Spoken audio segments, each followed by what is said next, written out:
رب اشرح لي صدري ويسر لي أمري واحلل عقدة من لساني يفقه قولي. Assalamu alaikum wa rahmatullahi wa barakatuhu, brothers and sisters. Today's beautiful story is about Musa alayhi salam and Khidr alayhi salam in Surah Al-Kahf, ayah 60 to 82. A follower of Musa once asked Musa, "Who is the most knowledgeable person on earth?" Musa alayhi salam replied, "There is no one more knowledgeable than himself." Allah subhanahu wa ta'ala said, "There is a servant of ours, we have taught him which you do not know, and his name is Khidr alayhi salam." Musa alayhi salam asked, "O Allah, how can I learn from him?" Allah replied, "Go and take a fish where the two seas meet, and where the fish disappears, that is where you will meet Khidr alayhi salam." So Musa alayhi salam and his servant Yusha bin Nun embarked on this amazing journey. I will recite the rest of the story from the Quran. أعوذ بالله من الشيطان الرجيم. بسم الله الرحمن الرحيم. وإذ قال موسى لفتاه لا أبرح حتى أبلغ مجمع البحرين أو أمضي حقبا.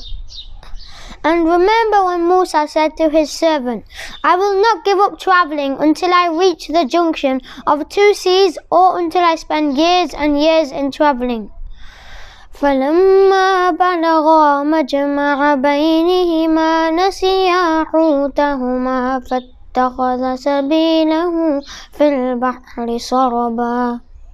But when they reached the two seas, they forgot their fish, and it took its way through the sea as in a passage.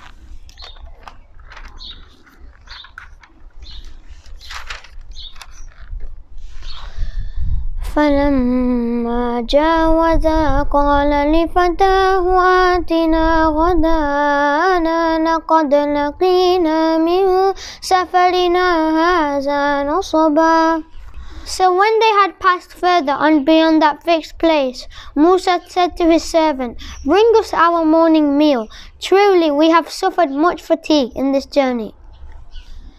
قال أرأيت إذ أوينا إلى الصخرة فإني نسيت الحوت وما أنسانيه إلا الشيطان أن أذكره فاتخذ سبيله في البحر عجبا. He said, "Do you remember when we betook ourselves to the rock? Indeed, I forgot the fish. None but Shaitan made me forget to remember it. It took its course into the street as a strange way." قال ذلك ما كنا نبغي فارتدا على آثارهما قصصا. Musa said, "That is what we have been seeking." So they went back retracing their footsteps. فوجدا عبدا من عبادنا آتيناه رحمة من عندنا وعلمناه من لدنا علما. Then they found one of our slaves, unto whom we had bestowed mercy from us, and whom we had taught knowledge from us. قال له موسى هل أتبعك على أن تعلمني مما علمت رشدا. Musa said to him, "Khidr, may I follow you so that you teach me something of that knowledge which you have been taught by Allah?" قال إنك لن تستطيع معي صبرا. He, Khidr, said, "Verily, you will not be able to have patience with me." وكيف تصبر على ما لم تحط به خبرا. And how can you have patience over a thing which you know not? قال ستجدني إن شاء الله صابرا ولا أعصي لك أمرا. Musa said, if Allah wills, you will find me patient, and I will not disobey you in aught. قال فإن اتبعتني فلا تسألني عن شيء حتى أحدث لك منه ذكرا. He, Khidr, said, then if you follow me, ask me not about anything till I myself mention it to you.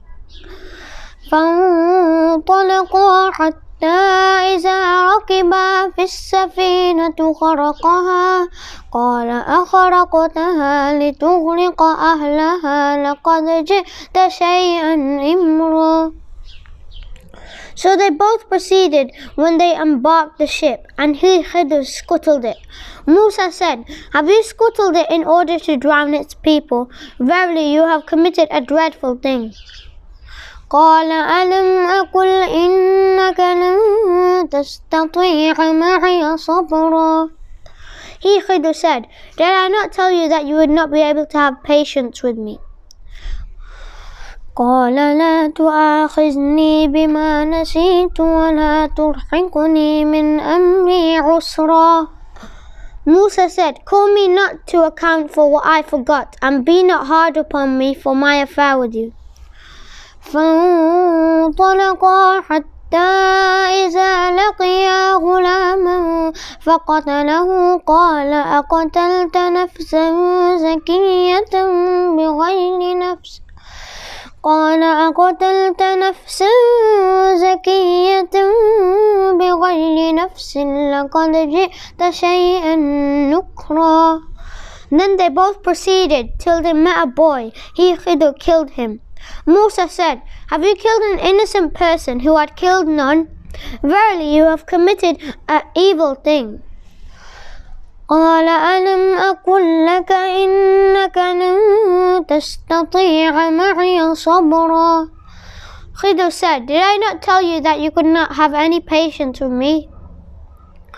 قال إن سألتك عن شيء بعدها فلا تصاحبني قد بلغت من لدني عذرا. Musa said, if I ask you anything after this, keep me not in your company. You have received an excuse from me.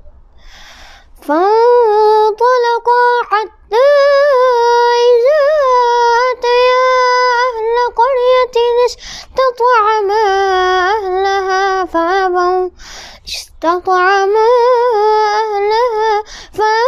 أن يضيفوها فوجدا فيها جدارا يريد أن ينقض فأقامه قال لو شئت لاتخذت عليه أجرا.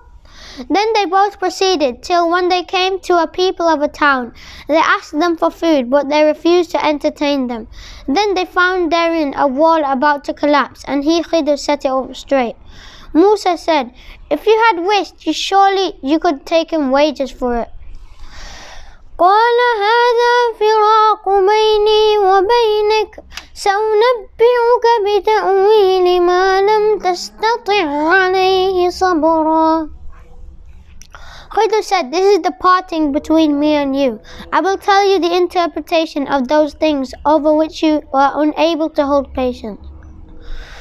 أما السفينة فكانت لمساكين يعملون في البحر فأردت أن أعيبها وكان وراء ملك يأخذ كل سفينة غصبا. As for the Masakin,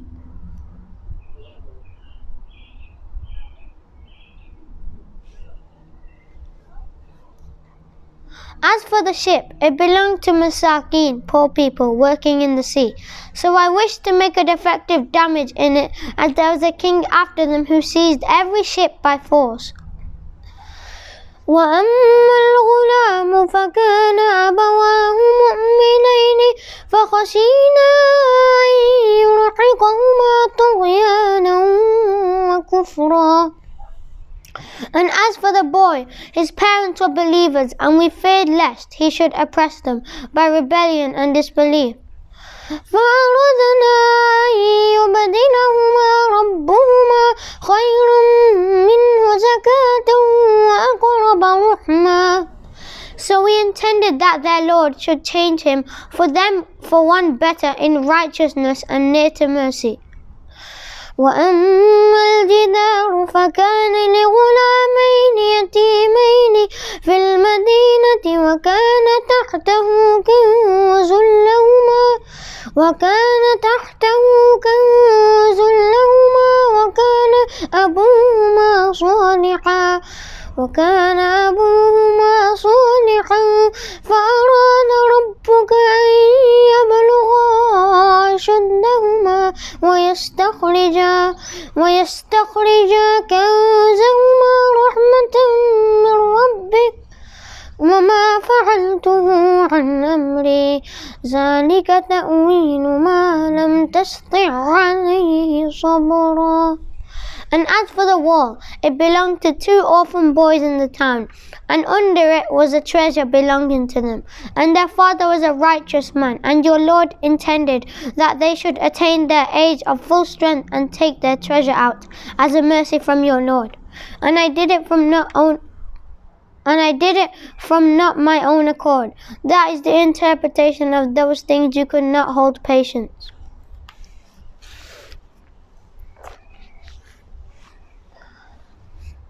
The moral of the story is that Allah knows best, and we should always be patient and satisfied with the will of Allah. Assalamu alaikum wa rahmatullahi wa barakatuhu, brothers and sisters.